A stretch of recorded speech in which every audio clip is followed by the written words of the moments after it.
Young Australians are all taught that buying property is the safe way to build wealth. Instead, we should be chasing the new Australian dream. Obviously, this isn't actually trademarked. It just looks schmick. So many young Aussies, thousands, 90% of the young rich list are choosing it. So let's get into it. Okay, so the biggest financial mistake that young people are making is buying a house with this idea that it's going to get me on the first rung of the property ladder and I'm going to get rich over time. Now, what that looks like for most people is one of two moves. One, people buy a house that they're happy to live in, that they can afford, and over time it increases in value and they can borrow more money and trade up houses and end up with paper wealth that way. Or you can buy an investment property in a regional town or something and hope that you pick the right one, it increases in value faster, and you slingshot your way up the ladder.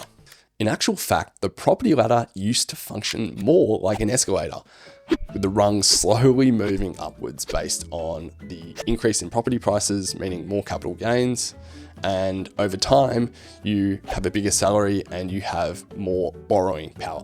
But the brutal truth is in 2025, the property ladder is unrecognizable. It looks and acts completely differently, despite most people thinking it's the same.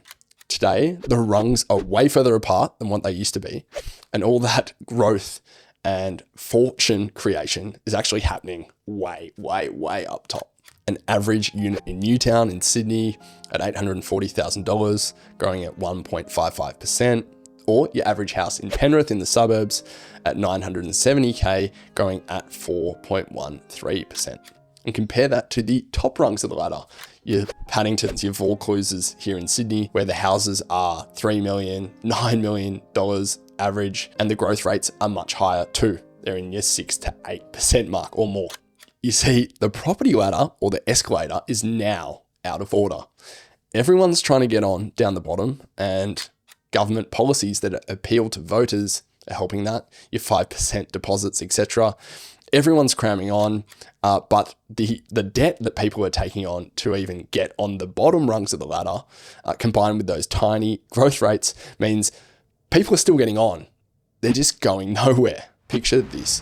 You're 25, you've saved 80 grand, your parents are in your ear saying, get onto the ladder before it's too late. And so now you're looking at 2-bedroom apartments in Canterbury in the suburbs and staring down the barrel of being chained to the desk for 30 years, paying down a mortgage. And what's heartbreaking about this is the properties at the top, as they grow even faster, your dreams of living in a nice area and starting a family, etc., they're moving away from you. And what's worse, it's accelerating. So only a few things can save you. 1, the bank of mum and dad.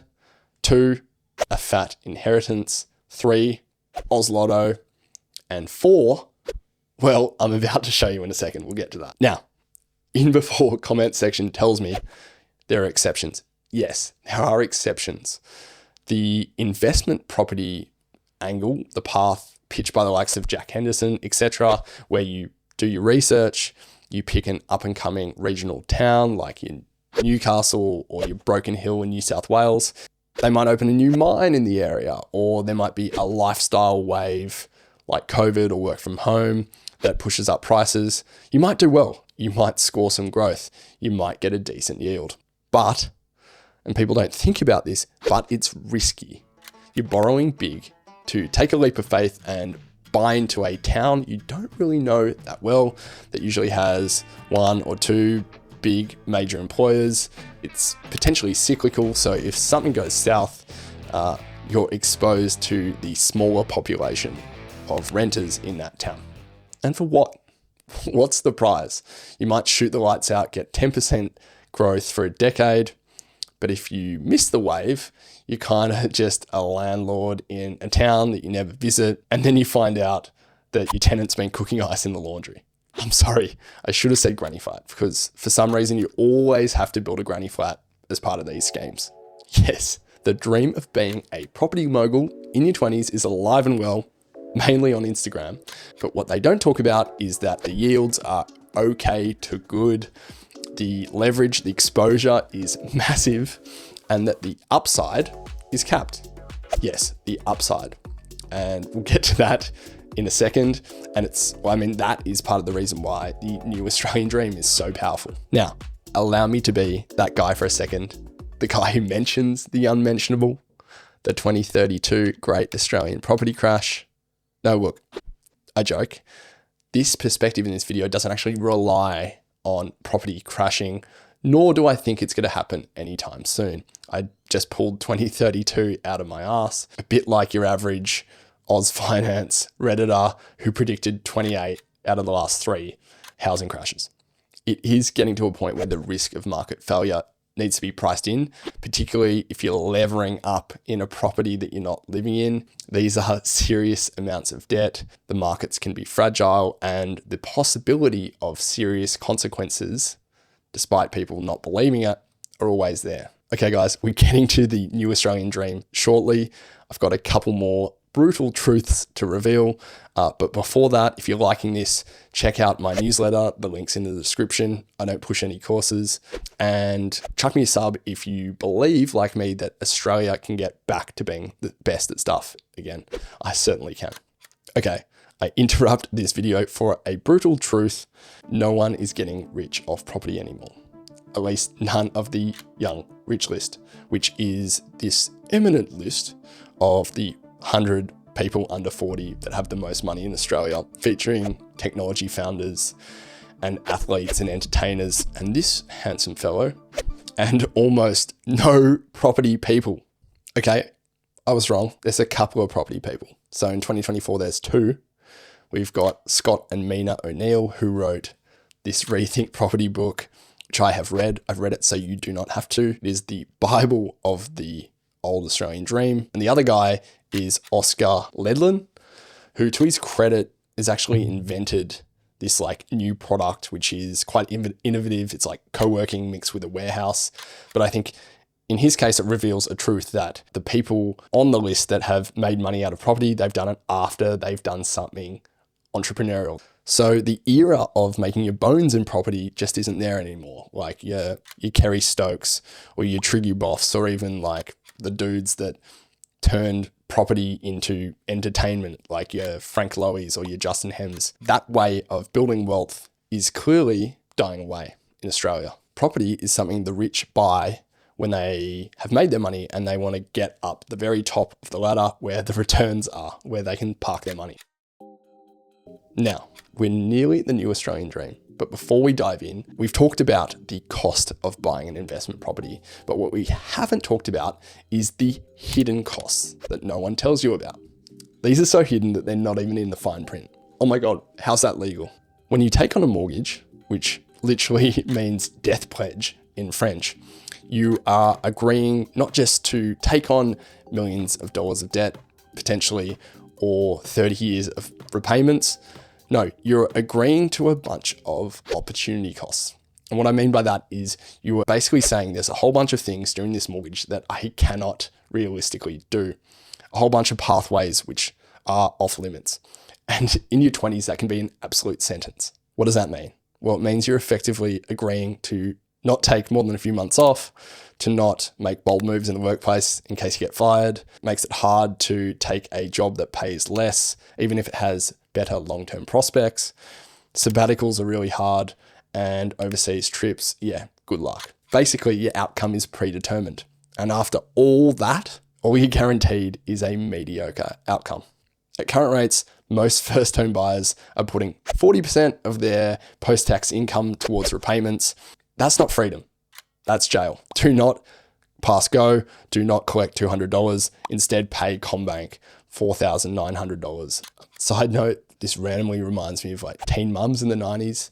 They used to say, oh, they're too young to have kids and before they've made decisions and they should be able to live their life. Well, buying a house when you're 25 is the new teen mum move.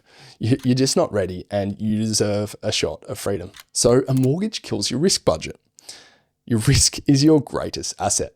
Do not mortgage it. Embrace it intelligently. And this is where the new Australian dream comes in. Okay, so you're 25 and you've realized that getting a mortgage is a mug's game. So what do? Well, you could put your money into shares and ETFs, and that's what a whole bunch of smart people do. Or you might just be like me and be impatient in that you don't want to wait 30 years to get rich, and you're worried that you're going to get hit by a bus or have health issues before you do, or you don't want to sort of leave your success up to the chance of something that's passive or unrelated. So like the luck and the whims involved in a stock market. You want to bet on yourself. Introducing the new Australian dream, which is a choose your own adventure based on your natural risk inclination. You'll see there are 3 pathways for breaking out of the financial position that we've been dealt. At its core, the new dream is similar to property in that it's about the ownership of assets, but the assets we hold are different to a house. They are productive assets. Specifically, what we mean is owning part of a business that is either growing much faster than a house or creating more value and therefore creating more cash. The new Australian dream is a mindset shift from debt first to ownership first. And the great thing is that there's 3 entry points, and I'm going to take you through each of them so you can understand the sliding risk profile, but they are sweat equity, which is the lowest risk, side hustles in the middle, and building a business, which is the highest risk, but my favorite. Now, I've done all 3 of these over the years, and each of them has their different quirks and characteristics. For example, the sweat equity and the side hustles, you get to keep your salary. The sweat equity as well, you don't even have to start a business. You can be an employee. But what's common across all 3 is that they all have massive upside.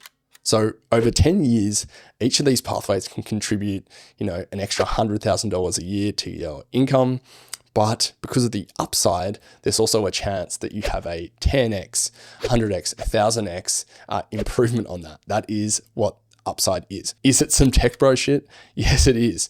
But bear with me as I attempt to explain. So Jeff Bezos, in his 2016 letter to Amazon shareholders, explained it like this, which is, in baseball, the maximum you can score with a perfect hit is only 4 runs. Whereas in business, when you step up to the plate and swing, you can yield thousands of runs and therefore produce massive upsize or outsized returns. So unlike a house where a smart buy, a bargain, or in the right area might double or triple your returns, ownership of a business can score you many, many, many times more that, often in the same or a shorter period. And that's why the Young Rich list is orientated this way. The new Australian dream leverages this insight by attaching your ownership to businesses, not property, because the value created by businesses, which may shock you if you've grown up in Australia, is actually many, many, many times more what bricks and mortar and a roof might get you. And the crazy thing is, things are changing in the business world. Post the internet era, post computers, opportunity is absolutely everywhere. Hang on, I hear you say, isn't that risky? Isn't this like baseball where you strike out 3 times and you end up out of the game and homeless? Well, no, because 2 of the 3 pathways here, you keep your salary, and all of the pathways are portfolio based, meaning you give yourself a chance to have as many swings at the ball within a set time period. More swings equals more chances of getting a home run. But even if you don't hit a homer, you might land on first or second base, which means increased earning potential. And look, maybe Jeff Bezos is the bad example and you don't want to end up like him. You don't want to work like a dog. You just want to have a nice place and have money and build a family, etc. Well, to that I say, pick option 1, sweat equity.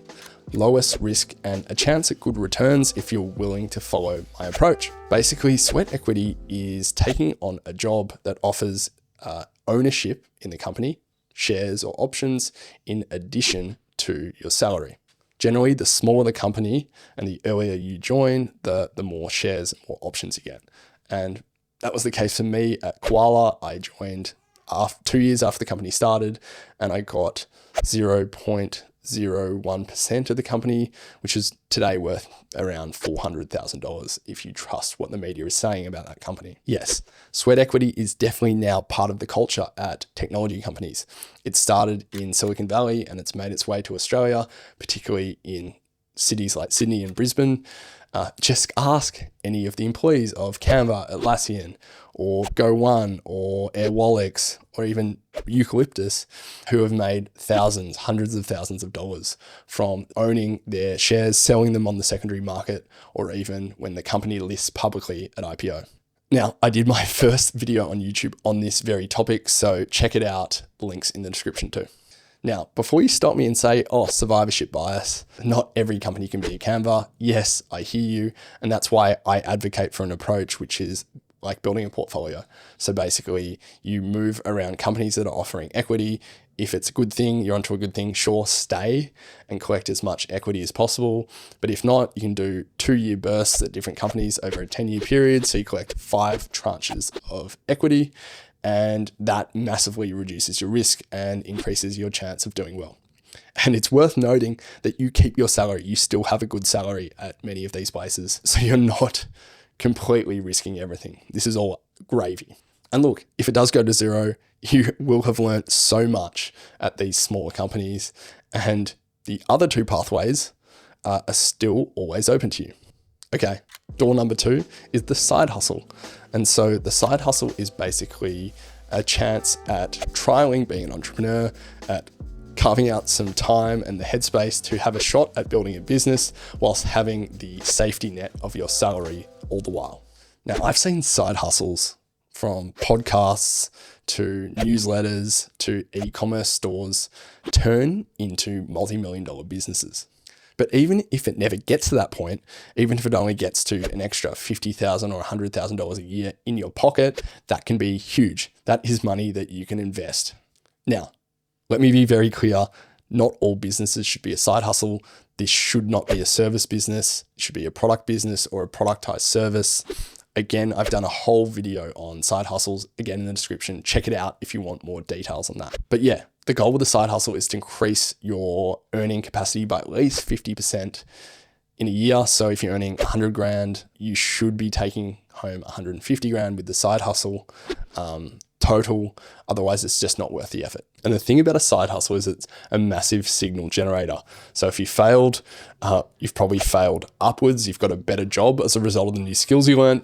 And if it succeeds, well, you basically have a brand new business that you can take full time. It's awesome. Behind door number 3 is my favorite. It is building a business. Now, I've done a video on this too, and risk adjusted, I believe this has the best returns. My approach here, which takes a lot of the risk out of it, is to basically take your savings, take the money you've saved for a house deposit, and use it to pay yourself a salary over a set period of time to try a series of swings, a series of business ideas. And the idea with that is you give yourself the best chance to be focused on trying that idea. And if it doesn't succeed, you take the L and move on to the next idea. But if it does, well, you're really onto something and you go all in after that until you return some cash and basically get into a position of having a salary anyway. Now, do yourself a favor and go check out the long form version of this video where I actually compare buying a house deposit to starting a business. Links in the description with all that opportunity cost like we talked about, but you have the chance to chase something that looks good, a new opportunity, a new trend, whatever. And it works on a lifestyle level as well. So if you want to take the sabbatical or take the 6-month backpacking trip, or God forbid, decide to have a family, well, that option is open to you. And that's how you should be living your life in your 20s, rather than locked down living some sort of dystopian wage slave nightmare. The great thing about the new Australian dream is that it preserves optionality. What does that mean? Well, it means that basically you give yourself flexibility that when an opportunity presents itself, you're not locked in. So take any of these 3 paths, and the downside case of these might look like generating an extra $500,000 over the course of a decade. So you might own 0.25% in the sweat equity case of a company that's worth $200 million and you get an exit. In the side hustle case, you might return 50 grand a year for 10 years. That's awesome money to have. And in the case of building the business, well, $500,000 over 10 years is probably a bunch of failed businesses. If you get onto a good thing on path 3, the business, well, you're looking at significantly more upside than that, 10, 20, 100 times even. And again, that's the beauty of the new Australian dream. Your upside is not capped. If something does well, in the case of all of these, whether that's a really good business, a side hustle that does amazingly and turns into a real business, or you just go straight for path C and build the business, you're looking at 10, 100, even 1,000x return compared to the property, which can never, ever do that. It's far better than leveraging yourself to the titties and buying the investment property in the little regional town and just hoping that things go well. The big truth is this path isn't riskier. It's just unfamiliar.